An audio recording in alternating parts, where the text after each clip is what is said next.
Assalamualaikum warahmatullahi wabarakatuh. Alhamdulillahirabbil alamin. Alhamdulillahilladzi arsala rasulahu bil huda wa dinil haq liyudhhirahu 'alad dini kullihi wa kafa billahi syahida. Asyhadu an la ilaha illallah wahdahu la syarikalah wa asyhadu anna Muhammadan abduhu wa rasuluhu la nabiyya ba'dah. Allahumma shalli wa sallim wa barik ala sayyidina Muhammadin wa ala alihi wa sahbihi wa man tabi'ahu ila yaumiddin, amma ba'.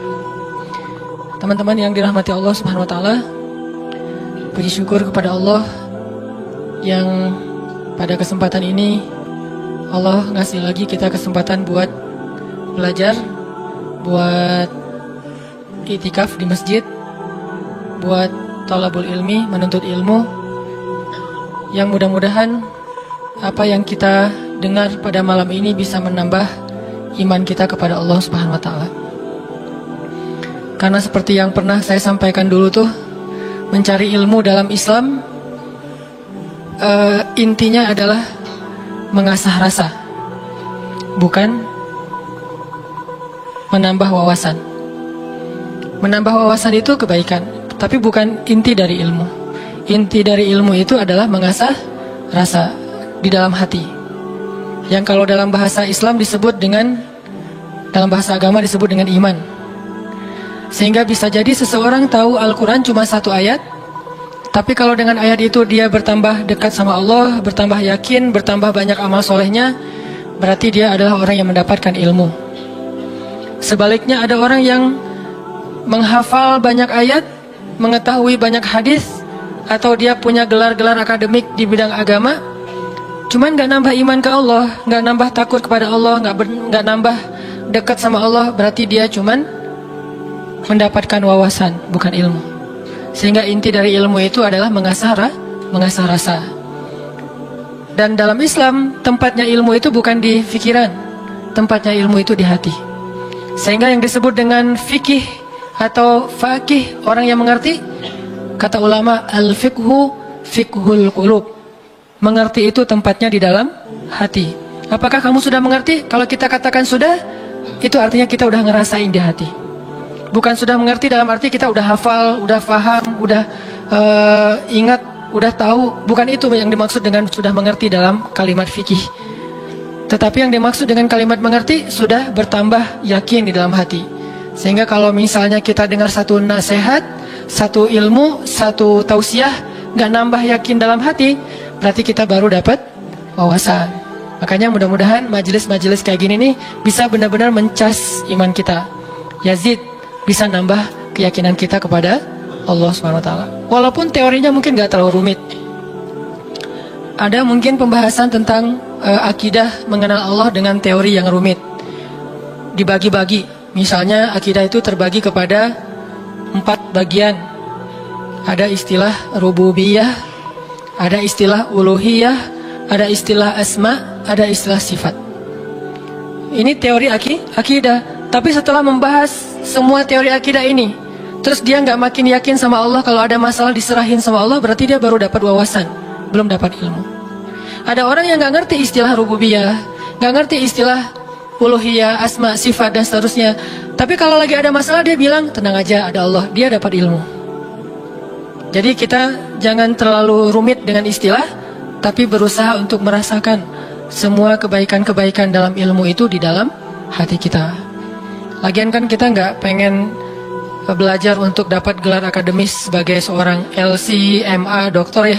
Kan kita belajar pengen memperbaiki diri, sederhana. Dan kita juga tidak belajar agama untuk menjudge orang lain, untuk menghakimi orang lain, untuk jadi bahan debat di sosial media. Kita belajar murni untuk memperbaiki diri karena kita sadar bahwa diri kita belum sempurna. Mudah-mudahan malam ini kita dapat apa yang kita cari. Terus makasih untuk kesekian kalinya buat teman-teman yang selalu hadir, yang istiqomah, yang bahkan diam-diam banyak yang datang dari tempat-tempat yang jauh, yang diam-diam banyak yang sudah berkorban untuk bisa hadir dalam majelis ilmu ini, yang mungkin udah berusaha semaksimal mungkin untuk hadir lebih awal, tapi ternyata qadarullah tetap nggak dapat tempat di dalam, harus tetap di luar. Maka mudah-mudahan Allah Maha tahu apa yang sudah teman-teman perjuangkan. Dan saya selalu nge-mention tentang anak muda Bandung kemanapun saya pergi, bahwa memang syiar teman-teman di Bandung ini udah tersebar di seluruh Indonesia. Bahkan mudah-mudahan udah tersebar di luar Indonesia, bahwa semangat hijrah anak-anak muda Bandung ditiru oleh anak-anak muda di tempat-tempat yang lain, insya Allah. Sehingga kita dapat pahala dari kebaikan yang ditiru itu. Waj'alna lil muttaqina imama, jadikanlah kami imam, teladan dalam ketakwaan. Jadi imam di sini bukan suami. Kalau itu masih lama kali ya. Imam di sini adalah teladan. Belum ada tanda-tandanya soalnya. Baik teman-teman, malam ini kita akan bahas tema plesetan dari salah satu grup band pada masanya. Yang tahu ini berarti usianya sekian. Saya juga nggak tahu karena masih muda. Nggak gaul, makanya nggak tahu. Kalau nggak salah namanya Lamb of God ya. Jadi diplesetin jadi Mad of God. Tentang apa itu? Tentang, ini kalau yang plesetannya ya, tentang gimana kita belajar memahami maunya Allah. Gimana kita belajar mengerti apa yang Allah kehendaki di dalam satu peristiwa kalau kita ngalamin sesuatu. Karena kalau kita nggak ngerti maunya Allah, nggak ngerti apa kehendak Allah di dalam apa yang kita alamin, kita jadi gampang putus asa. Kita jadi kadang-kadang malah berburuk sangka kepada Allah. Kalau udah berburuk sangka kepada Allah, pasti kita akan mengambil jalan-jalan yang harusnya kita hindari. Nah, kita belajar nih memahami Allah kayak gimana sih maunya. Dan orang yang dekat sama Allah ngerti banget yang gini-gini nih. Kita pengen belajar kayak gitu juga. Kan ada orang, sebutlah kita ya sama teman. Kita tuh udah dekat sama dia dari SD, kita udah barengan. Sama-sama SD tapi beda SD-nya. Nggak lucu ya? Nggak ketawa gitu. Dari SD udah barengan, SMP barengan, SMA barengan, kuliah barengan, nikah sendiri-sendiri. Nah, udah dari dulu tuh kita udah kenal banget sama dia. Jadi kan kita udah punya feel ya. Udah ngerti banget lah, udah peka banget. Dia kayak gini, dia kayak gitu, dia lagi sedih, dia lagi marah, dia tersinggung. Kita udah ngerti banget nih. Begitu dia ngomong satu kata, kita langsung ngerti. Misalnya dia ngomong apa gitu, oh berarti dia lagi gak enak hati nih. Dia WA aja nih. Di WA, kalau dia bilang aku, berarti lagi santai. Kalau dia bilang saya, berarti dia lagi kayak ada masalah nih sama kita. Ya udah, nanti saya tunggu di mana gitu. Oh, kayaknya ada salah nih. Jadi kita peka karena kita ngerti dia. Terus ada apa yang kita lakuin tuh kita ngelakukan sesuai dengan, karena kita empati ya, kita ngelakuinnya sesuai dengan apa yang nyaman buat dia. Terus kalau dia misalnya ngelakuin sesuatu, kita ngerti kenapa dia melakukan itu. Nggak sampai seseorang suuzon. Kenapa ada orang suuzon sama dia? Karena nggak ngerti sama dia. Kenapa ada orang yang salah? Karena nggak ngerti. Gitu juga kita ke Allah. Sahabat Nabi itu sangat mengerti Allah kayak gimana, Rasul kayak gimana, sehingga ketika turun ayat Al-Quran, mereka bukan cuma ngerti teks atau makna dari ayat secara tekstual, tapi mereka juga ngerti pesan di balik ayat itu. Ini berarti kita udah berusaha untuk berpikir dengan apa maunya Allah. Kalau bahasa agama dengan logika Rabbaniyah, bukan dengan logika ilmiah, tapi Rabbaniyah, berpikir dengan logika Allah, bukan dengan logika kita doang. Contoh teman-teman, ketika turun ayat salah satu ayat terakhir yang turun kepada Nabi di Al-Maidah, Al-yawma akmaltu lakum dinakum wa atmamtu alaikum ni'mati wa raditu lakumul Islam dinan. Hari ini telah aku sempurnakan untuk kalian nikmatku, singkatnya, dan aku ridhoi Islam sebagai agama bagi kalian. Ketika turun ayat ini, sebagian besar para sahabat bertakbir, Allahu Akbar, bahagia gitu. Kenapa bahagia? Karena ayat ini ayat berita gembira. Artinya Islam udah sempurna, Islam sudah utuh, syariat udah beres nih. Tapi ada satu sahabat, yaitu Abu Bakar As-Siddiq, malah nangis ketika ayat ini turun. Ketika yang lain berbahagia. Ditanya sama sahabat yang lain, kayak Umar gitu, ya Abu Bakar, wahai Abu Bakar, kenapa kamu bersedih? Kenapa kamu nangis? Bukankah ini ayat busyra, berita gembira? Kata Abu Bakar, ya ini ayat berita gembira.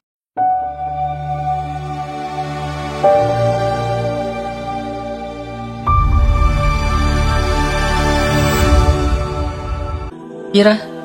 Terus kenapa kamu sedih? Soalnya kalau agama sudah sempurna, syariat sudah utuh, berarti tugas Nabi udah selesai. Kalau tugas Nabi udah selesai, berarti sebentar lagi Nabi akan kembali kepada Allah. Ini tanda-tanda perpisahan. Bisa dibilang kalau haji itu ada haji wada, ayat juga ada ayat wada, ayat perpisahan. Salah satu ayat perpisahan surat Al-Maidah ini. Barulah para sahabat yang lain realize, dan mereka pun menangis. Ini berpikir, merasanya itu udah benar-benar peka. Kalau bahasa kemanusianya empati gitu. Kayak saya pernah jalan sama istri.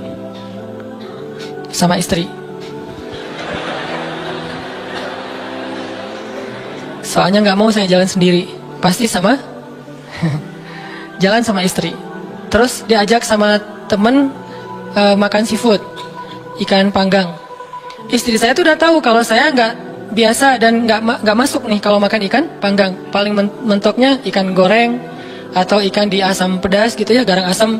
Tapi kalau yang panggang nggak masuk. Diajak sama teman saya, Ustadz ada ikan panggang enak banget nih, seafood, benar-benar makannya di samping laut. Saya kan nggak enak nolak undangan ya. Oh ya boleh. Istri saya langsung lirik-lirik. Dan dia nanya, ada yang digoreng nggak? Kenapa dia bisa langsung ngomong gitu? Kan tahu kan jawabannya? Nah, ada nggak yang ngerasain kita kayak gitu kalau lagi jalan? Belum ya? Duh, maaf ya salah ngomong. Yang empati sama kita, yang ngerti banget kita maunya apa, nggak sukanya apa, dia langsung ngerti, langsung minta ikan goreng. Karena saya tahu saya nggak bisa makan ikan panggang. Atau ada yang ngajak makan kayak ada terasinya, ada jengkolnya. Ini enak banget nih, segala macam promo gitu. Saya diem aja. Kan nggak mungkin saya bilang saya nggak suka jengkol, nggak suka terasi. Ternyata menu favorit restoran itu justru jengkol sama terasi. Istri saya langsung pesen apa gitu. Ada telur goreng misalnya. Ini artinya udah ngerti dan berpikir, merasa dengan cara empati tadi, peka. Bisa nggak kita ke Allah kayak gitu? Sehingga ketika Allah memberi kita satu hal yang kita sebut musibah, kita sebut kayak ujian, karena kita mengerti Allah, akhirnya kita tahu harus kayak gimana. Akhirnya kita tahu gimana maunya Allah, apa ada yang ada di balik suatu peristiwa yang kita alamin. Ini penting teman-teman. Kenapa? Biar kita bisa belajar sabar, belajar husnuzon, dan survive dalam satu masalah menggunakan logika Allah. Nah, untuk itu kita coba angkat satu kisah di dalam Al-Quran yang menjelaskan tentang matematikanya Allah ini, ada di dalam surat Al-Anfal. Coba teman-teman buka surat ke-8, surat Al-Anfal. Kita tilawah beberapa ayat pertama. Kita lihat nih logika Allah ketika kayak bentrok dengan logika hambanya. Yaitu surat Al-Anfal ayat 5. Kita baca ayat 5 sampai ayat 8. Ini salah satu peristiwa ketika logika Allah kayak bentrok dengan logika manusia. Kepengennya Allah beda sama kepengennya hamba. Terus apa yang dilakukan hamba itu, terus apa hasil setelah itu? Kita coba baca ayat 5 sampai ayat 8. A'udzu billahi minasy syaithanir rajim. Silakan.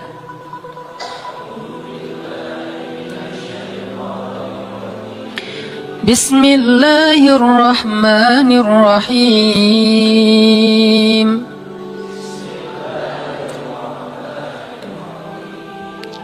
Kama akhrajaka rabbuka min baitika bil haqq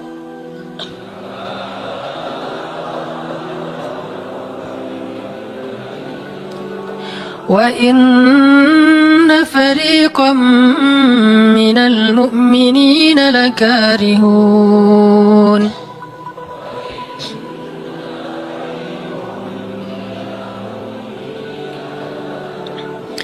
Yujadilunaka fil haqqi ba'dama tabayyana ka'annama yusaquna ilal maut.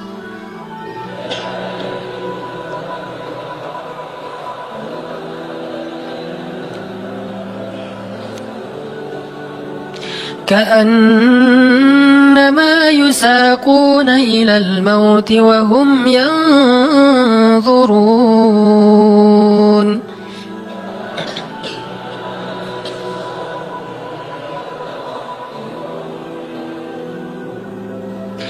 وإذ يعدكم الله إحدى الطائفتين أنها لكم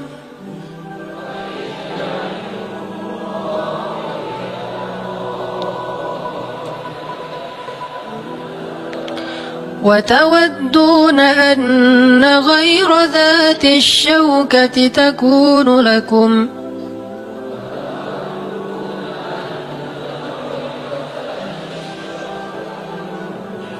ويريد الله أن يحق الحق بكلماته ويقطع دابر الكافرين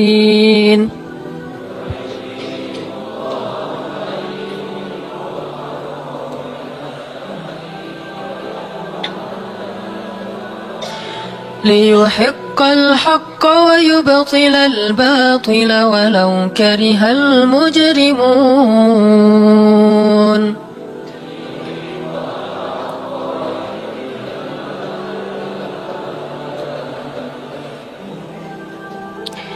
Yaitu sebagaimana Tuhan kalian telah menyuruh kalian untuk pergi dari rumah kalian dengan sebenar-benarnya,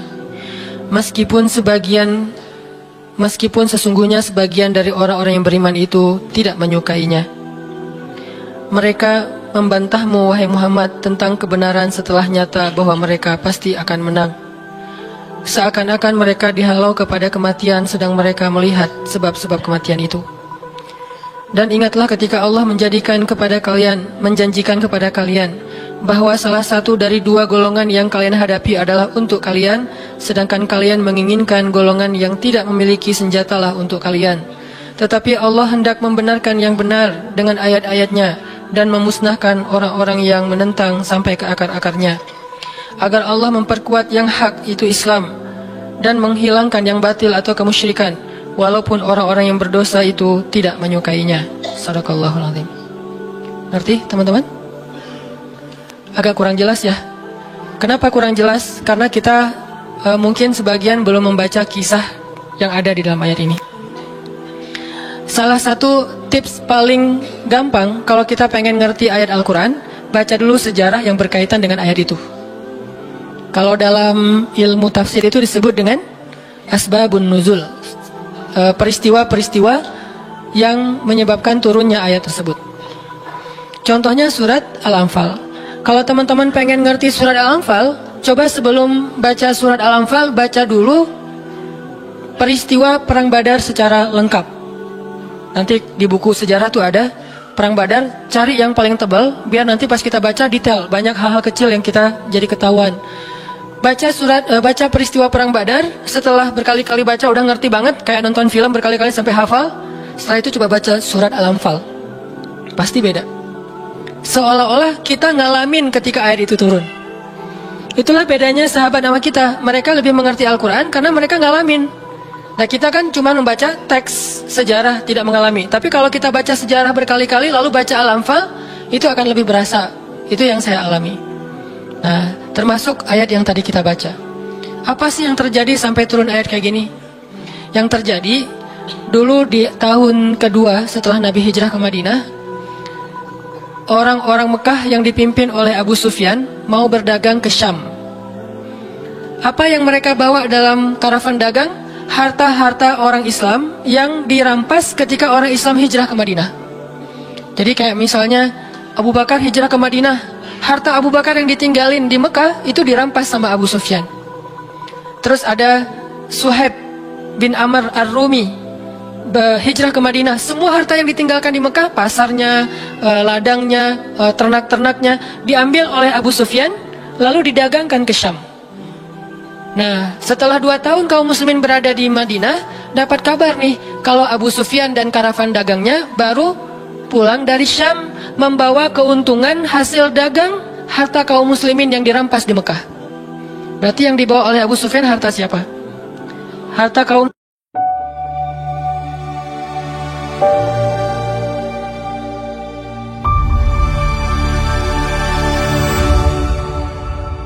muslimin ya, harta sahabat.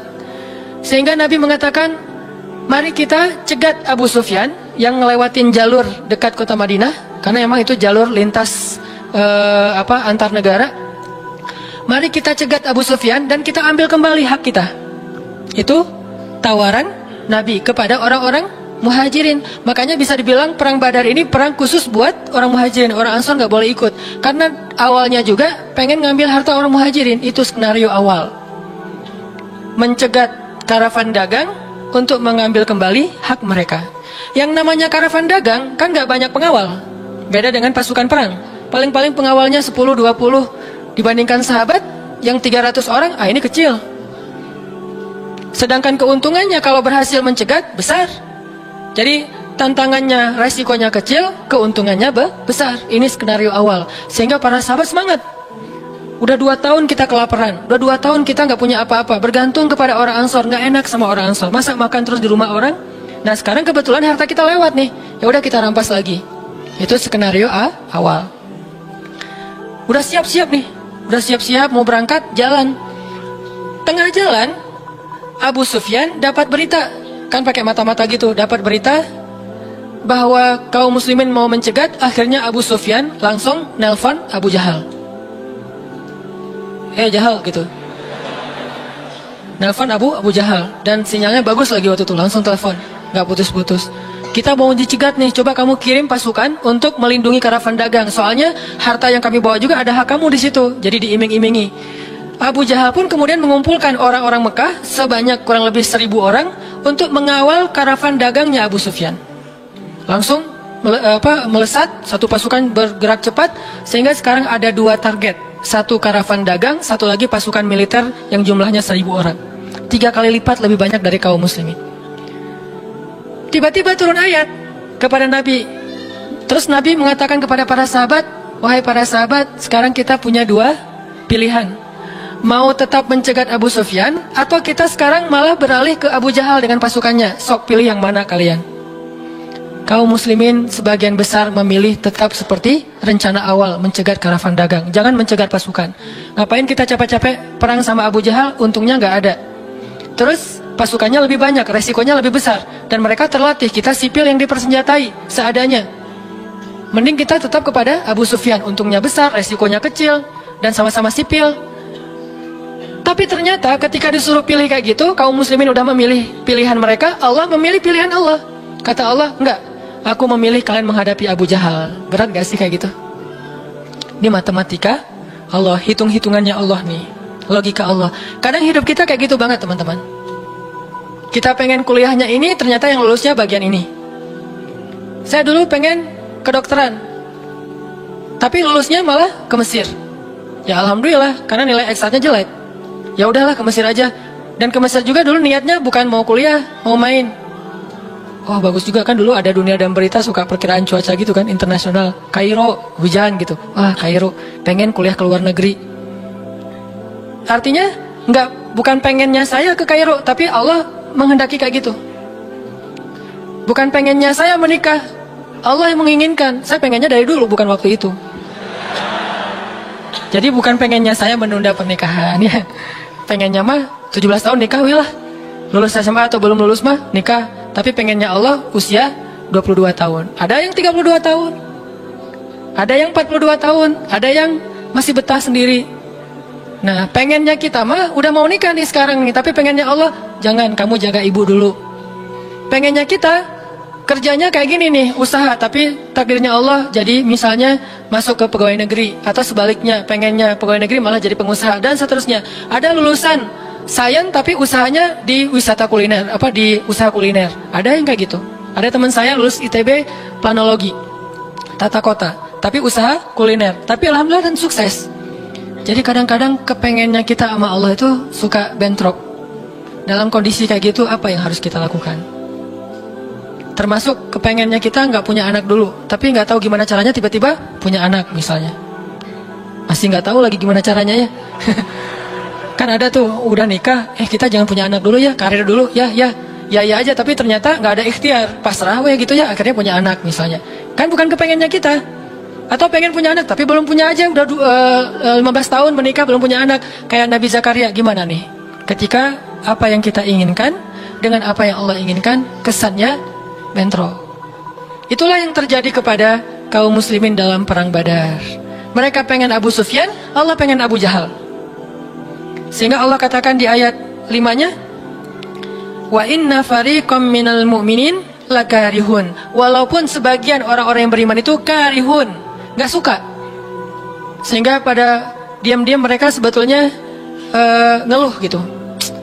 Kenapa ya jadi berubah gini? Tahu gini dari awal, gitu kan ya? Mulai desas-desus di antara kaum muslimin. Karihun, tidak suka dengan pilihan ini, gak suka dengan tawaran ini. Inilah yang terjadi. Dan kita kadang-kadang juga karihun dengan kehendak Allah. Karihun, kenapa sih harus kayak gini? Kenapa sih saya hidupnya gini-gini amat? Kenapa saya yang diperlakukan kayak gini? Kenapa? Dulu ada satu tips, katakan saja la'allahu khair. Ya mudah-mudahan ada kebaikan di sini. Yang penting saya udah ikhtiar, jadinya kayak gini, ya udah jalanin aja.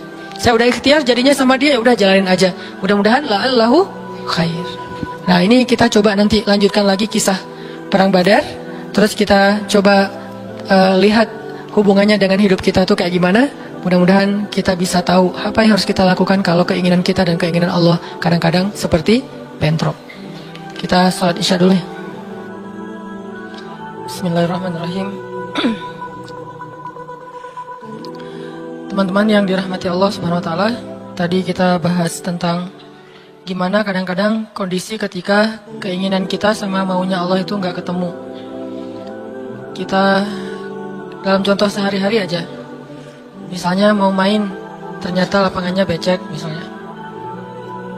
Kalau buat anak-anak BMX atau skate mau ngetrik, ternyata lagi cedera.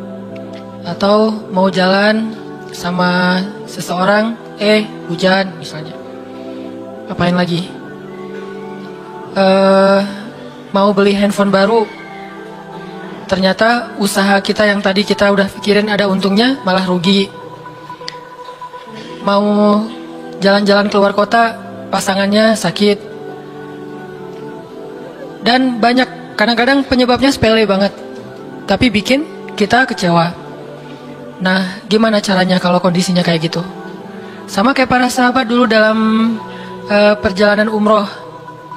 Pengen umroh, ternyata udah sampai di perbatasan kota Mekah, gak boleh masuk, disuruh pulang lagi ke Madinah. Itu kan diceritain dalam surat Al-Fatihah tentang perjalanan umroh yang berakhir dengan malah perjanjian Hudaybiyah. Niatnya pengen umroh, tapi endingnya perjanjian. Yang isi perjanjiannya, poin-poinnya kayaknya ngerugiin umat Islam banget.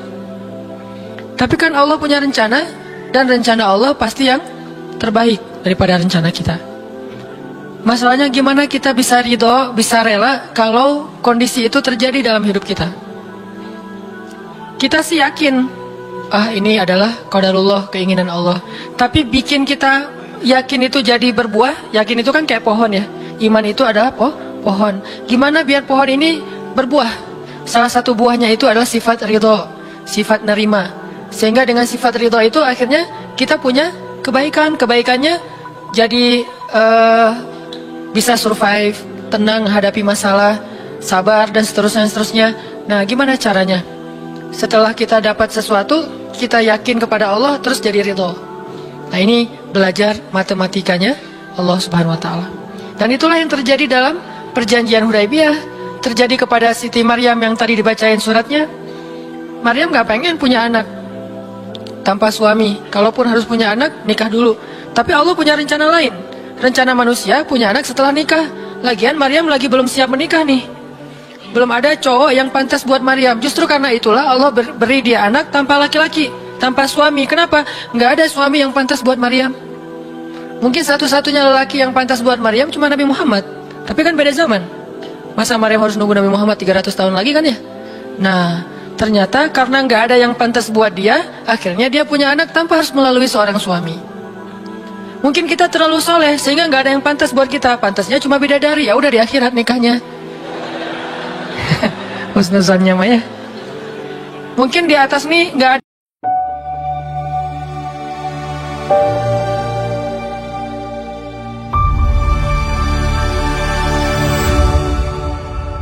ada yang pantas jadi imamnya, soalnya terlalu solehah. Jadi imam juga kayak ragu gitu. Aduh, ngimamin dia, hafalannya udah luar biasa, bacaannya lebih bagus, guru tahsin lagi tuh. Saya baru belajar pratahsin, masa mau jadi imam seorang cewek yang guru tahsin? Karena dia terlalu keren, akhirnya nggak ada yang pantas buat dia nih. Maryam kayak gitu banget. Karena terlalu keren, terlalu soleh, sampai ulama aja ragu, Maryam ini nabi atau bukan gitu. Sehingga ada dua pendapat ulama, sebagian bilang Maryam bukan nabi, orang soleh.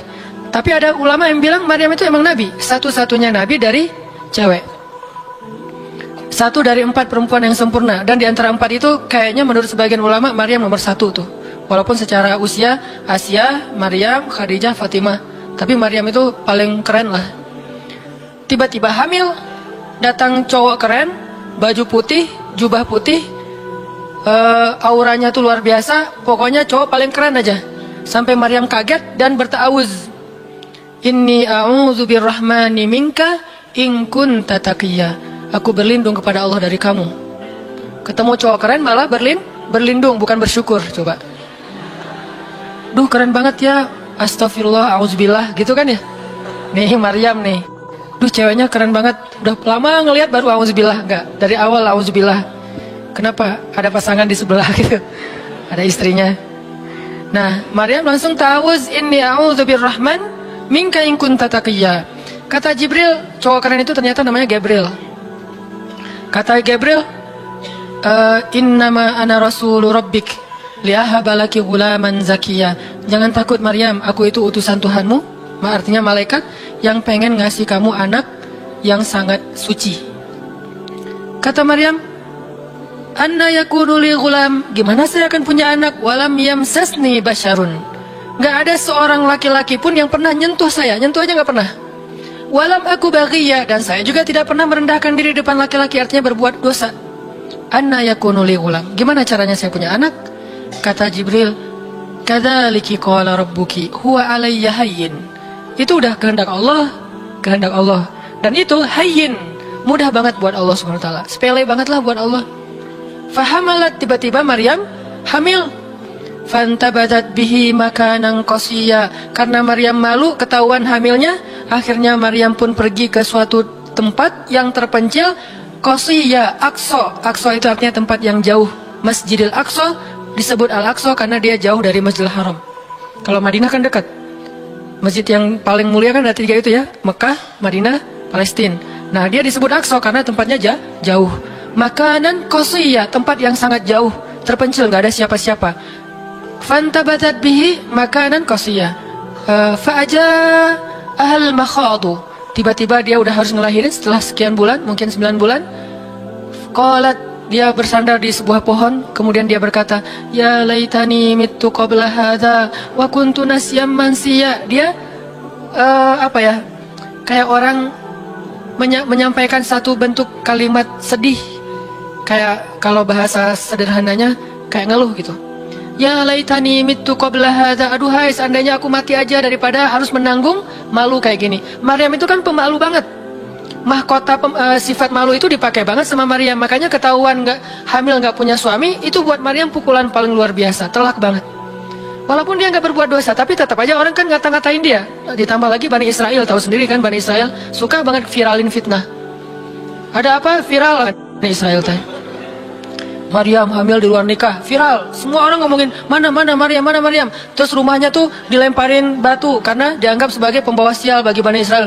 Dasar Maryam ngaku-ngakunya suci, sok suci segala macam. Sehingga Maryam bilang, ya laitani mittu qabla hadza, aduhai seandainya saya mati aja sebelum ini terjadi pada saya. Sehingga saya menjadi orang yang tidak pernah dibicarakan oleh siapapun. Sedih. Berarti pengennya Maryam beda dengan pengennya Allah. Secara emosional, secara manusiawi, secara fitrah ada penolakan dan itu manusiawi. Maryam menolak. Begitu juga sahabat Muhajirin. Wa inna fariqam minkum lakarihun. Minhum lakarihun. Walaupun sebagian kalian itu dalam keadaan karih, menolak, nggak suka. Namanya kita mau menerima musibah, pasti kita nolak kan secara spontan, fitrah, manusiawi, nolak. Ya laitani mittu qabla hadza wa kuntu nasyan mansiya. Aduhai seandainya aku mati aja sebelum kejadian ini terjadi padaku, sehingga nggak ada orang yang ngomongin tentang aku. Jadi nggak ada trending topik tentang Maryam waktu itu. Dia berharap kayak gitu. Semua berita buka channel mana aja Maryam. Asal buka Instagram yang muncul duluan di di home tuh Maryam. Viral banget, semua orang ngomongin Maryam. Sehingga Maryam, bayangin, semua orang ngomongin kita se-Indonesia. Karena emang sebelumnya kan Maryam memang selebgram banget kan. Semua orang pengen nge-following Maryam. Jangankan yang cewek-cewek, yang cowok juga pengen nge-following Maryam. Cuman gak ada yang pantas. Semuanya kagum sama Maryam, respect. Tiba-tiba berubah. Kalau gak naik, jatuh kan gak berasa nih. Kita gak naik, jatuh. Paling keseleo dikit. Tapi kalau naiknya udah terlalu tinggi, jatuh kan lebih sakit nih. Maryam tuh naiknya udah terlalu tinggi. Saking tingginya sampai Nabi menyebut dia satu di antara 4 yang sempurna di muka bumi. Gak ada perempuan yang sempurna kecuali 4 itu. Itu benar-benar dipuja-puja tuh Maryam. Pengen punya anak nanti namanya Maryam. Pengen punya istri kayak Maryam. Pengen punya ibu kayak Maryam. Pokoknya Maryam itu idola banget tuh di zaman tersebut. Bani Israel kalau suka lebaynya luar biasa, kalau benci, wah noraknya juga luar biasa. Itu Bani Israel. Berlebihan gitu. Kalau suka habis-habisan sampai dijadikan Tuhan kan dulu mereka pernah mengangkat seorang laki-laki yang soleh jadi Tuhan. Namanya Uzair. Namanya Uzair. Disebut sebagai anak Tuhan. Kemudian juga Isa juga gitu. Bani Israel itu luar biasa kalau suka. Kalau benci, wah habis-habisan juga tuh dijelek-jelekin. Kayak mereka ngejelek-jelekin Musa, Harun. Kalau Harun gak terlalu sih, Musa. Kayak mereka ngejelek-jelekin Nabi, malaikat apa? Mikail, malaikat Jibril. Kan Bani Israel paling gak suka sama Jibril ya. Jadi gak ada orang Yahudi nama anaknya Gabriel tuh gak ada. Rata-rata nama anaknya Michael. Karena mereka senang banget sama Mikail, gak suka sama Jibril. Kenapa? Jibril itu kalau turun pasti bawa perintah. Wahyu kan? Jibril mah hese, bawa perintah wahyu gitu. Bawel Jibril menurut mereka. Kalau Mikail keren, bawa rezeki, bawa rahmat, bawa apa. Sehingga mereka senangnya sama Mikail. Dibikinlah film Jin versus Gabriel. Malah gak yang baik tuh waktu itu Jin. Kan banyak tuh film-film kayak gitu tuh. Itu memang dari dulu kayak gitu. Nah, Maryam naik tinggi, dipuja-puja semua orang. Maryam, kalau ketemu Maryam, fallback dong, gitu-gitu pada. Wah, pokoknya heboh aja sama Maryam. Tiba-tiba ada kasus, Maryam kan jatuhnya dalam banget sehingga Maryam tuh nggak siap perasaannya. Bukan karena dia sombong dan senang dipuja, tapi memang dia orang yang selama ini nggak melakukan kesalahan apapun, tiba-tiba dihadapkan dengan tuduhan yang sangat-sangat menyedihkan. Mirip dengan yang dialamin oleh Aisyah dituduh selingkuh. Orang sekelas Aisyah dituduh selingkuh kan berat banget. Kita aja dituduh macam-macam udah sedih kan, apalagi Aisyah, sekelas Aisyah yang terjaga dituduh selingkuh. Maryam terjaga dituduh selingkuh. Ternyata diam-diam Maryam, banyak banget ada versi gosip dia melakukannya dengan rahib. Ada gosip melakukannya sesama murid di Al-Aqsa, ada gosip melakukan dengan Zakaria, banyak gosip. Berat banget buat Maryam, sehingga Maryam mengatakan, ya laitani mittu qabla hadza wa kuntu nasyan mansiya. Aduhai seandainya aku mati aja. Aduhai seandainya dulu aku nggak bikin akun Instagram, pasti nggak akan jadi apa-apa gitu. Nyesal udah punya akun. Udah gitu banyak lagi yang ngomongin. Akhirnya turun ayat, turun lagi Jibril, turun malaikat. Fanadaha min tahtiha alla tahzani qad ja'ala rabbuki tahtaki sariyya. Dipanggillah Maryam oleh malaikat itu, ya Maryam, la tahzani. Kalau Abu Bakar, la tahzan. Kalau Maryam, la tahzani. Dua orang yang disebutkan kalimat la tahzan di dalam Al-Quran. La tahzan, innallaha ma'ana. Siapa? Abu Bakar. Kalau Maryam, la tahzani, qad ja'ala rabbuki tahtaki sariyya. Jangan sedih wahai Maryam, gak usah khawatir. Allah udah memunculkan mata air di bawah kakimu. Artinya Allah yang akan merawat kamu, Allah yang akan ngebelain kamu, Allah yang akan deketin kamu, Allah bersama kamu wahai Maryam. Apa pelajarannya di sini teman-teman? Ketika Allah menggunakan logikanya yang kita tidak bayangkan, yang awalnya kita tolak, itu artinya Allah sedang memberikan kita kesempatan hanya akan ditolong oleh Allah saja, tidak oleh makhluk. Ketika Allah menempatkan kita dalam suatu situasi yang sulit, yang sampai bikin kita kehabisan ide nih gimana cara keluar dari situasi ini, itu berarti Allah lagi ngasih kita kesempatan masuk dalam sebuah situasi yang tidak ada yang bisa nolong kita kecuali Allah. Allah pengen nolong sendiri. Dan pertolongan Allah itu ajaib.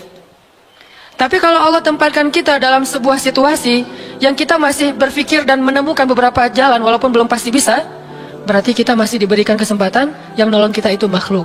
Oh, minta tolong ke si fulan, minta tolong si fulan. Tapi begitu kita mentok, kenapa ya kok berat banget nih masalah saya? Berarti Allah lagi menempatkan kita di sebuah situasi yang Allah sendiri yang akan menolong kita. Itulah perang Badar, itulah perang Ahzab, itulah Hudaybiyah, itulah Maryam, itulah banyak kisah kayak gitu. Situasi yang kayak udah mentok banget, yang nggak pernah kita bayangkan, yang kita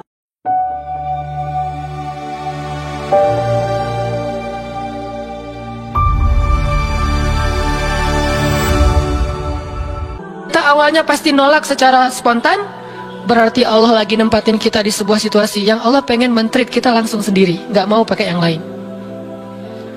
Qad ja'ala rabbuki tahtaki sariyya. Allah sendiri yang akan memunculkan mata air di bawah kakimu, wahai Maryam. Ayub juga kayak gitu. Semua dokter datang, habis uang Ayub untuk biaya dokter, tapi nggak sembuh. Kenapa? Allah nggak pengen kesembuhannya dengan cara-cara yang kebayang oleh Ayub. Allah nggak pengen kita dapat jodoh dengan cara yang kebayang oleh kita. Reunian, stalking Instagram, salah ngambil kebab. Pokoknya yang kebayang sama kita itu nggak akan. Kenapa? Allah pengen ngasih kita cara yang cuman Allah sendiri yang tahu, dan itu surprise, dan itu istimewa banget. Apa itu? Kalau saya tahu berarti bukan surprise kan? Tunggu aja, masing-masing punya rahasia sendiri-sendiri. Dan ini yang bikin kita terus berharap. Sehingga Maryam tiba-tiba ngelihat di bawah kakinya sama Isa udah ada mata air. Minumlah dari mata air itu. Terus kata Allah, wa huzzi ilaiki bijid'in nakhlah tusaqit alaiki rutban janiyya. Ya Maryam, goyangkan pohon kurma yang ada di sebelahmu. Kan dia tadi bersandar di pohon kurma pas ngelahirin. Terus disuruh goyangin tuh pohon kurma. Saya pernah bilang, bayangin gimana seorang perempuan yang baru ngelahirin, yang lagi lemah, disuruh goyangin pohon kurma. Pohon kurma itu ukuran diameternya sebesar meja ini nih. Lebih besar daripada diameter pohon kelapa. Bayangin, ngegoyang pohon kurma sebesar ini, seorang perempuan, goyang gak tuh pohon? Gak bakal. Laki-laki aja gak goyang, apalagi sendiri. 10 orang laki-laki aja ngegoyang pohon kurma segede ini, belum tentu goyang. Goyang aja enggak, apalagi sampai ngejatuhin buah kurma. Kalau buah kurma yang udah tua jatuh masih mending, nih yang muda jatuhnya tuh. Berarti kan goyangnya lumayan tuh. Berapa skala Richter ya? Yang muda jatuhnya rutoban janiyya, bukan korma yang tamar, yang udah tua, yang udah emang dihembus juga pakai angin jatuh, enggak. Wahuzzi, goyangkan pohon kurma itu ya Maryam. Apakah Maryam berpikir Allah kalau ngasih perintah yang logis deh? Enggak kan? Kan Allah tahu ini pohon kurma dan saya baru ngelahirin, masa disuruh goyang? Enggak. Logika kayak gini, pertanyaan kayak gini enggak muncul dari orang yang udah pasrah banget sama Allah, yakin kalau Allah yang perintahkan, lakukan aja deh. Gak usah tanya gimana nanti hasilnya, itu bagian Allah. Bagian kita ngelakuin apa yang Allah perintahin, disebut dengan ikhtiar. Kadang-kadang ikhtiarnya gak nyambung dengan hasil, tapi Allah suruh, ya udah lakuin aja. Maryam pegang tuh pohon, baru digoyang dikit udah langsung berguncang. Tusakit alaiki, jatuhlah, bukan jatuh, berjatuhanlah. Berarti banyak nih. Berjatuhanlah untukmu rutaban janiyya, buah-buah kurma yang masih muda tapi manis. Artinya apa? Hasilnya Allah yang pilih. Kurma yang mana yang mau jatuh, dengan rasa apa yang mau jatuh, yang jaraknya sekian dari tempat duduknya yang Maryam yang akan jatuh. Allah yang menentukan hasil. Tugasnya Maryam cuma ngegoyangin dong, walaupun gak mungkin akan terguncang. Ini iman. Belajar iman. Allah yang suruh, ya sudah saya lakukan. Allah suruh ikhtiar, ya saya ikhtiar. Allah suruh berobat, ya saya berobat. Tapi hasilnya Allah yang nentuin kayak gimana caranya.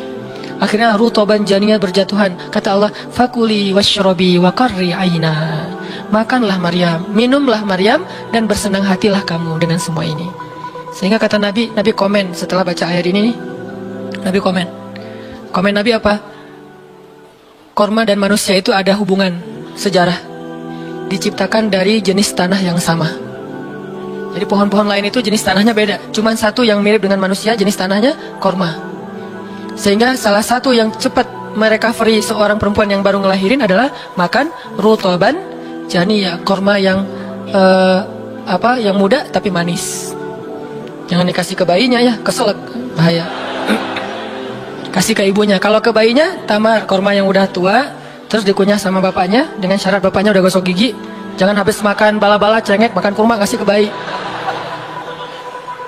Kasih ke bayi yang tua, kasih ke ibunya yang muda, dan itu cepat merecovery seorang perempuan. Kata Nabi, di situ ada obat dari penyakit. Intinya teman-teman, kayak gitu ternyata cara Allah. Ini logika Allah nih. Sehingga ketika kaum muslimin, balik lagi ke surat Al-Anfal, dihadapkan dengan satu pilihan yang mereka nggak pernah ngebayangin, dan secara spontan karihun, menolak, maka Allah Subhanahu wa taala menyampaikan kenapa Allah memilih itu. Karena kata Allah, tujuan dalam pencegatan ini bukanlah mengambil harta, tetapi untuk menunjukkan mana yang benar, mana yang batil. Ya sudahlah, daripada menentang Allah, sami'na wa ta'na, ikut. Walaupun sebetulnya hatinya masih karihun, gak rela gitu. Ikutlah pilihan Allah dan Rasul. Mereka pun ganti rute, dari yang tadi rute mau mencegat Abu Sufyan, sekarang rute kepada Abu Jahal. Mulai ngutus mata-mata Abu Jahal, berapa pasukannya segala macam, bermalam di sebuah tempat di daerah situ. Malamnya Nabi itu gak bisa tidur. Nabi sepanjang malam beristighosah. Jadi istighosah itu teman-teman salah satu di antara sunnah-sunnah Nabi SAW. Apa istighosah artinya? Doa yang sangat lama. Nabi malam itu sama Abu Bakar berdua gak tidur. Yang lain pada tidur kan, besok mau perang nih. Malam ini mereka tidur, besok mau tanding aja disuruh tidur kan ya. Apalagi besok mau perang. Tidur, wajib tidur. Yang belum tidur pokoknya pura-pura tidur. Tidur aja. Kayak kita besok mau akad kan harus tidur ya. Walaupun susah tidurnya aja. Pokoknya kalau mau akad nggak bisa tidur teman-teman. Ngapain? Ngafal aja. Saya terima kok. Nanti takut salah saya tolak kan bahaya. Udah diizinin sama calon mertua masih ditolak. Nah, malamnya pada tidur kecuali dua orang, Rasul sama Abu Bakar. Selalu berdua orang ini nih, pokoknya soulmate banget. Direkam soulmate-nya di Al-Quran. Rasul beristighosah, doa yang sangat khusyuk, berharap banget, panjang lagi doanya sepanjang malam, sampai Nabi mengangkat kedua tangannya tuh nggak gini, tapi gini. Pernah nggak doa gini? Nah, makanya masih sendiri ya. Coba istighosah, ya Allah. Langsung tuh. Jadi kalau doa jangan gini doang, apalagi gini santai. Sesekali doa, Allah. Ternyata belum naik lagi sampai mungkin. Dan itu ada sunnahnya, Nabi berdoa dengan, kan Nabi berdoa kadang mengangkat tangan, kadang tidak mengangkat tangan. Kayak doa sehari-hari misalnya mengangkat tangan kan ya. Kayak mau makan misalnya, Bismillahirrahmanirrahim amutu wa ahya. Allahumma barik lana gitu ya. Kan nggak harus ngangkat tangan. Sarewai ini. Nah, udah kadang Nabi doanya gini, nelunjuk. Bukan perintah Allah, ya Allah kasih lo ya. Enggak. Nelunjuk dengan filosofi Arab sama filosofi Indonesia beda. Makanya jangan menerjemahkan teks Arab dengan konteks kita, dengan persepsi kita. Terjemahkan dengan persepsi bahasa sendiri. Apa sih maksudnya? Gitulah. Jadi di Arab tuh kalau gini bukan merintah. Gini tuh artinya cuma engkau yang saya harapin ya Allah gitu maksudnya. Jadi kalau ya Allah itu maksudnya engkau doang yang saya harapin, iya karena berdua iya karena selain gitu. Bukan ya Allah pokoknya harus ya bukan. Kalau kita pakai dengan logika kita kan kok doa sih nggak sopan sama Allah kayak gitu-gitu amat. Kalau ke manusia mungkin gitu agak kurang sopan. Kalau ke Allah sopan. Bisa gini, bisa biasa aja, bisa gini. Gini juga ada beberapa level. Ada yang gini sampai ke paling atas. Biasanya yang paling atas tuh bab jodoh sih. Kalau bab kuliah masih gini, kerja, giliran jodoh paling tinggi. Apalagi kalau udah jodohnya balikan sama mantan, tuh kayaknya naik kursi. Lebih tinggi lagi. Jadi malam itu Nabi beristighosah. Sampai syal beliau jatuh, nangis, janggut beliau basah dengan air mata. Nangis panjang malam, ya Allah jika besok kami kalah perang, terbunuh semua, mungkin di muka bumi ini gak akan ada lagi orang yang menyebut la ilaha illallah. Bahkan ngambil rida syalnya Rasul ditaruh lagi, cukup bagimu ya Rasulullah, cukup ya Rasulullah. Allah udah mendengar. Bahkan menenangkan Rasul, tapi Rasulullah terus saja gitu. Kayak kita lagi doa kata teman, udah Allah udah dengar, taruh dulu. Kalau kita mah gitu ya. Nah, tapi jangan dibayangin gitu. Rasulullah pasti khusyuk banget, gak kayak kita. Udah selesai berdoa, pagi-pagi sahabat riuh. Innalillah gitu. Kalau kita kan innalillah pasti ada yang meninggal ya. Siapa yang meninggal? Enggak, innalillah itu musibah, enggak harus selalu orang meninggal. Ya Rasulullah maafkan kami. Kenapa? Ternyata sebagian para sahabat malam itu digoda oleh syaitan sehingga semua pada mimpi basah. Maaf. Tapi kayak gitu emang sejarahnya. Bukan semua. Sebagian besarnya mimpi basah. Sehingga pas bangun mereka dalam keadaan junub, kotor, tidak suci, tapi enggak ada air. Untuk wudu aja kurang, apalagi untuk mandi. Dan mandi junub kan harus semuanya. Sedangkan besok mereka mau berperang melawan musuh dalam keadaan tidak suci. Ini kayak pertanda buruk gitu. Dan mereka merasa mentalnya makin drop. Tiba-tiba Allah beri ketenangan buat mereka. Turun air hujan. Malam itu hujan turun. Hujannya hujan lokal lagi. Camp kaum muslimin hujan. Camp orang kafir enggak? Hujan. Nyebrang-nyebrang. Hujan enggak. Yang banyak di Indonesia gitu. Di camp kaum muslimin hujan, di campnya orang kafir nggak hujan.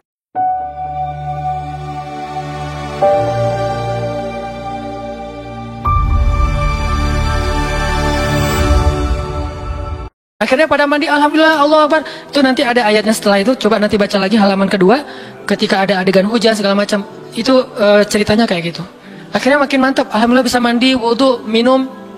Baru mereka yakin bahwa ini adalah benar-benar perintah Allah. Nah, hidup kita tuh kalau kita ngejalanin hal-hal kayak gini, kita bakalan kayak lagi jalan bareng Allah. Sehingga nanti kita akan banyak ngelihat keajaiban-keajaiban Allah. Kalau kita nggak pernah masuk dalam situasi ini, kita tuh kenal Allah cuma dari kata orang, nggak pernah jalan bareng. Kita kayak kenal seseorang, tapi kata teman kita, cuma lihat postingannya doang, tapi nggak pernah jalan bareng, jadi nggak kenal dekat gitu, dan nggak akan dapat feel. Begitu juga kita kenal Allah. Kalau kita kenal Allah hanya dalam situasi normal, wajar, nyaman, berarti kita kenal Allahnya cuma dari katanya, cenah. Nggak pernah ngalamin sendiri. Begitu kita dihadapkan dengan situasi kayak gini, berarti kita lagi diajak Allah jalan bareng. Yuk jalan bareng saya. Siap ya Allah. Hah, banyak kejutan-kejutan. Banyak yang bikin kita kaget. Kenapa? Karena kita jalannya dengan zat yang maha kuasa. Dia akan tunjukin kekuasaan-kekuasaannya. Dan kekuasaan Allah yang paling luar biasa ditunjukin justru dalam kesulitan. Kalau dalam normal gak luar biasa namanya. Kayak kita sama teman kita. Dia ngasih kita hadiah atau pinjam duit 100.000 pas kita lagi awal bulan. Kan biasa aja ya. Coba kalau dia pinjamin duit 50.000 pas akhir bulan. Kan luar biasa kan? Jadi makin kita sulit, Allah tunjukin kekuasaannya, di situ kita makin lihat gimana kita tuh bergantung banget sama Allah. Emang Allah bikin skenarionya kayak gitu. Sehingga kalau kita teman-teman dihadapkan atau dikondisikan sama Allah dalam suatu keadaan yang kita nggak siap, yang kita nolak, yang kita berontak, tapi di sisi yang lain kita yakin ini ketentuan Allah, belajar meyakini, oh Allah lagi ngajak saya jalan nih. Allah lagi ngajak saya jalan, biar lebih kenal sama Allah. Biar Allah menunjukin langsung. Satu. Kedua, niatin juga, oh Allah pengen memperlakukan saya khusus, nggak mau pakai yang lain. Berdua aja, biar Allah yang menolong saya. Karena udah nggak bisa ngarap siapa-siapa. Akhirnya kaum muslimin pun melakukan peperangan Badar, duel dulu nih. Jadi ada kayak tarung dulu, 3 orang dari kaum muslimin, 3 orang dari orang kafir. Tarung, salah satunya jagoannya Nabi, kesayangan dan kebanggaan Nabi banget, anak muda yang bernama Ali bin Abi Thalib. Ali maju kalah musuh, terkapar, 3-tiganya mati. Kaum muslimin bertakbir, ahadun ahad, yel-yel yang dipakai oleh Bilal dulu di Mekah, dipakai oleh kaum muslimin. Menanglah perang Badar. Dan dalam peperangan itu Allah tunjukkan yang luar biasa, kaum muslimin ditolong oleh makhluk yang turun dari langit berbondong-bondong, terbang menyambar dengan pakai ikat kepala berwarna hijau. Malaikat. Jadi ada khusus malaikat yang tugasnya sebagai malaikat militer. Ini malaikat angkatan udara nih. Malaikat militer. Kalau yang tadi kan di Maryam angkatan darat. Jadi ngasih korma segala macam. Ini angkatan udara. Nyambar dari atas, bayangin. Kaum muslimin lagi perang, tiba-tiba serangan udara kan luar biasa tuh. Dan ini pertolongannya munculnya kenapa? Karena kaum muslimin memilih pilihan Allah, menggunakan logika Allah. Di logika itu, di jalan itu, di kondisi itu, Allah bakalan nunjukin banyak keajaiban. Kalau kita pengen lihat keajaiban, belajarlah untuk bersabar kalau kita tiba-tiba berada dalam kondisi kayak gitu. Kalau enggak, kita enggak akan pernah ngelihat keajaiban dan kebesaran Allah. Tiba-tiba datang malaikat nyambar, terus pergi lagi, nyambar lagi. Itu berbondong-bondong tuh, ribuan malaikat. Ngapain sih kok banyak banget ribuan malaikat? Sebetulnya satu malaikat juga ngehembus kan habis tuh orang kafir ya. Ya apaan sih orang-orang? Habis kan ya? Gampang kan buat malaikat? Kenapa sampai ribuan? Kata Allah alasannya bukan untuk ngancurin orang kafir. Alasannya untuk meneguhkan orang beriman. Jadi Allah kirim banyak tujuannya untuk meneguhkan orang beriman. Sehingga bertambahlah keyakinan mereka kepada Allah Subhanahu Wa Taala. Kita aja yang memang tidak diberikan kesempatan bisa ngelihat malaikat. Tapi malaikat tuh nolongin kita. Terutama nolongin teman-teman yang masih fisabilillah. Itu Allah, malaikat dekat banget sama mereka. Saya udah gak tega nyebutnya. Udah lama kan saya gak menggunakan kata itu ya. Gak tega juga lama-lama. Teman-teman yang masih sendiri, yang masih dalam penantian, malaikat itu kalian gak sendiri. Ada malaikat di sebelah. Malaikat juga kasihan sama kita. Kita aja yang nggak ngelihat. Ada malaikat. Kenapa di sini? Saya khusus ditugaskan nemenin orang-orang kayak kamu dan teman-teman kamu. Oh ya, malaikat yang khusus nemenin yang berstatus J tadi. Ada hadisnya Ustadz? Nggak ada sih. Tapi yakinlah bahwa malaikat itu diutus untuk menolong orang-orang yang sabar.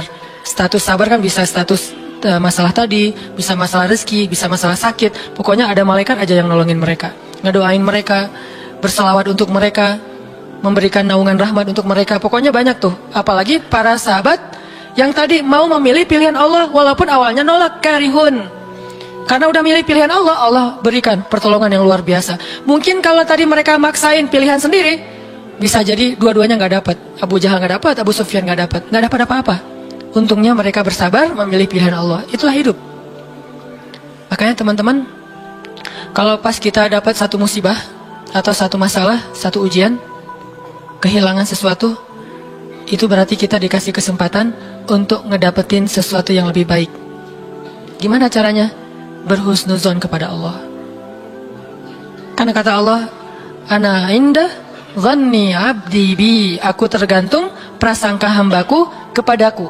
Berarti kalau kita misalnya lagi dapat masalah, terus kita berhusnuzon, oh Allah pengen ngasih yang lebih baik, itu Allah berarti kayak gitu. Kan kesempatan kan? Kenapa kita malah gunain kesempatan itu untuk bersuuzon? Kenalah kita dengan apa yang kita persangkakan. Aku tergantung prasangka hambaku kepadaku.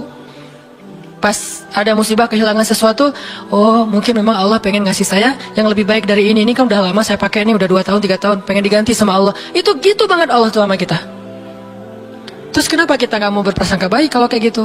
Masalah yakin. Kalau kita malah pas dikasih musibah, kehilangan sesuatu, bilang, apa lagi maunya Allah, kayaknya Allah gak senang dengan saya taubat nih, maka Allah juga akan memperlakukan kita kayak kita prasangkain. Makanya kalau kita dapat musibah, ujian, itu berarti kita dikasih kesempatan untuk memikirkan sesuatu yang baik yang akan Allah kabulkan. Kalau nggak dikasih itu, berarti kita nggak dikasih kesempatan memikirkan yang lebih baik. Begitu dikasih, oh saya harus mikirin yang lebih baik nih. Kayak gitu aja terus. Apapun musibahnya. Termasuk yang tadi, gagal dalam hubungan, diputusin atau ditolak, kita mikirin, oh berarti Allah mau ngasih yang lebih baik dari dia. Ternyata tetap ujung-ujungnya dia juga. Kok bisa?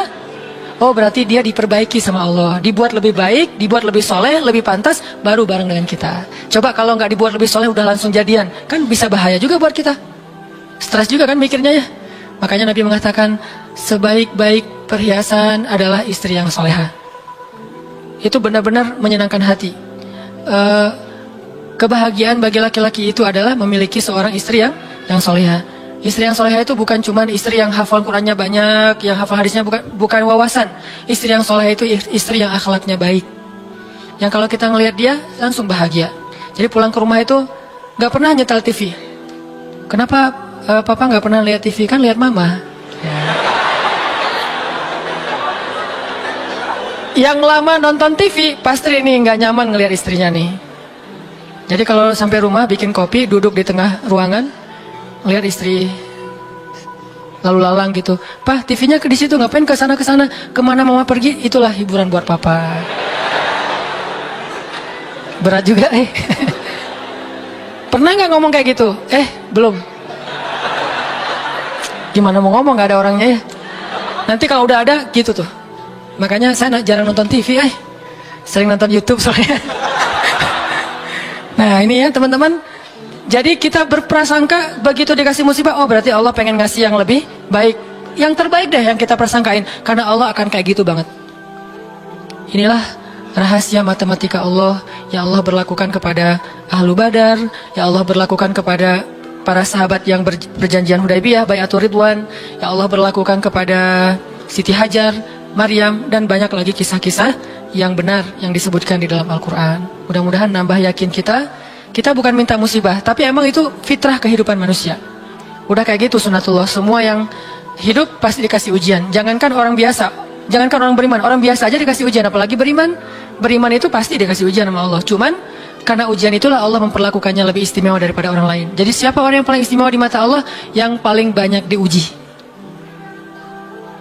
Jadi jangan pede dulu bahwa kita lebih istimewa di mata Allah gara-gara kita ibadahnya lebih bagus dari teman kita. Bisa jadi teman kita nggak tahajud.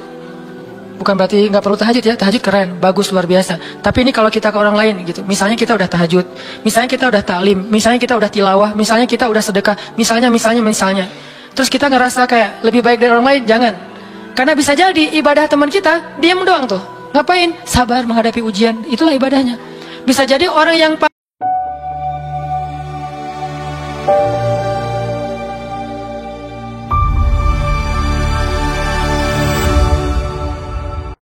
mulia di mata Allah itu orang yang sedang sakit di rumah sakit atau di rumahnya yang nggak bisa berobat bertahun-tahun. Pas kita lihat ke dia mah nggak, ibadahnya nggak dahsyat kayak kita, nggak pernah ikut taklim, tilawahnya sedikit-sedikit, paling juga yang dia hafal aja karena udah nggak bisa baca saking sakitnya.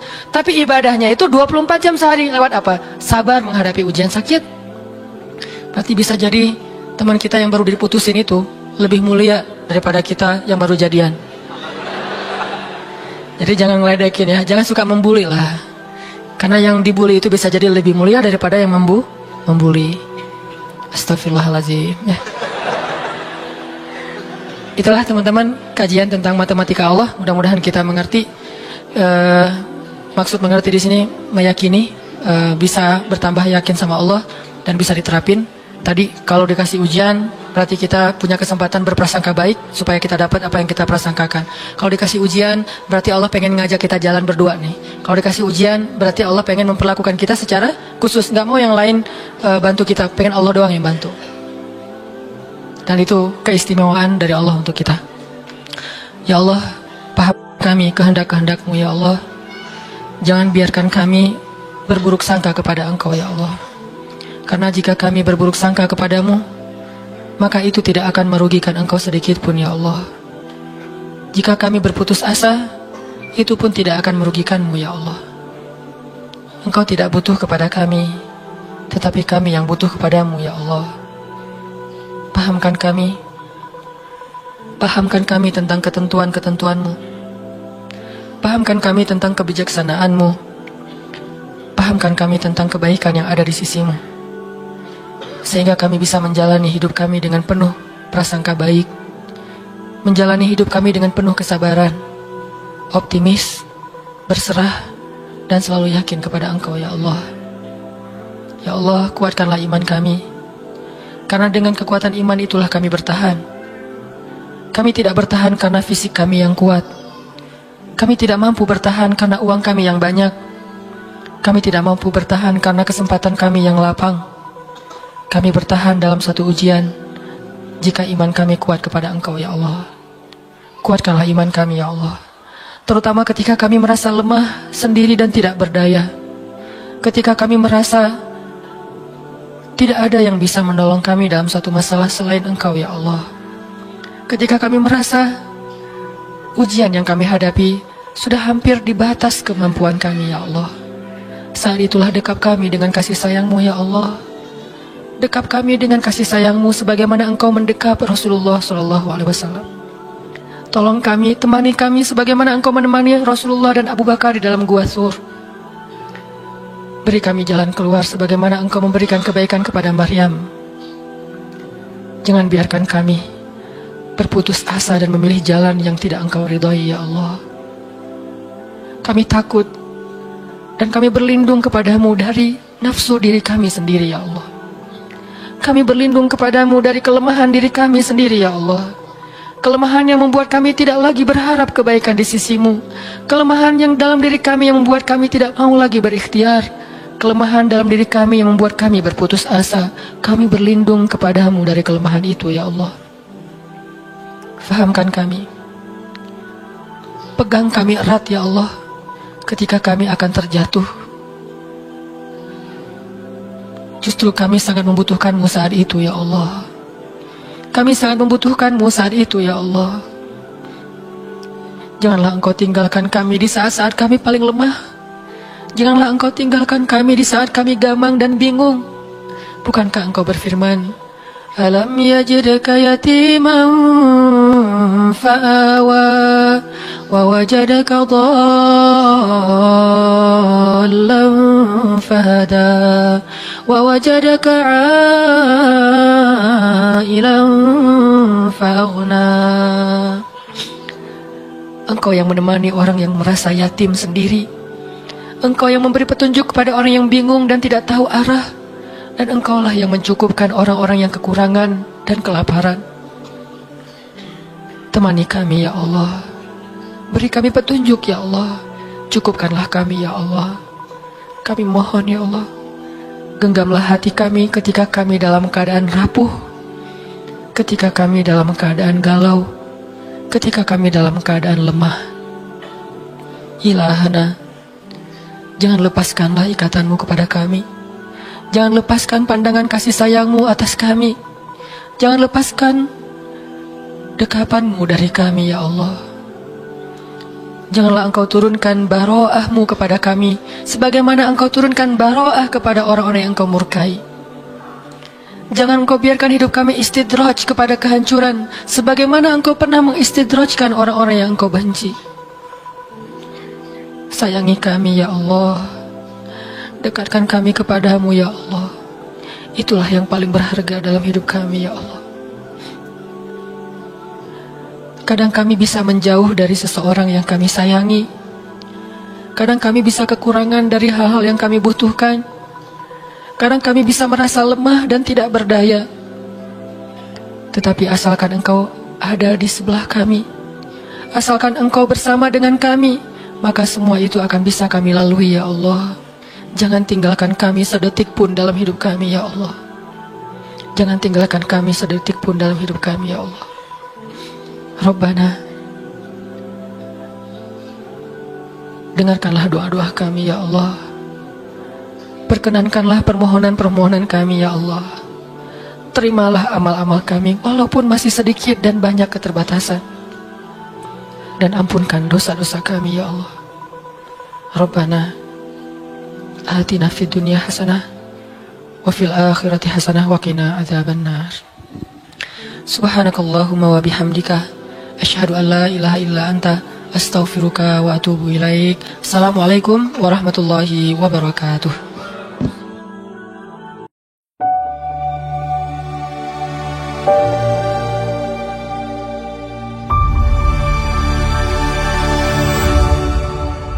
Dalam ceramahnya, Ustadz Hanan Hattaqi menekankan bahwa ilmu dalam Islam bukan sekedar menambah pengetahuan, melainkan mengasah rasa iman dan keyakinan kepada Allah. Ilmu sejati adalah yang mendekatkan seseorang pada Allah dan memicu amal soleh, bukan hanya hafalan atau wawasan. Belajar agama juga bukan untuk menghakimi orang lain, tetapi untuk memperbaiki diri. Beliau mengingatkan pentingnya memahami kehendak Allah di balik setiap peristiwa hidup, agar kita dapat bersabar dan bertawakal. Contohnya, Abu Bakar yang menangis saat turun ayat tentang kesempurnaan Islam karena memahami tanda-tanda Nabi akan wafat. Hal ini mengajarkan kita untuk lebih peka terhadap hikmah Allah dan menerima takdirnya dengan baik.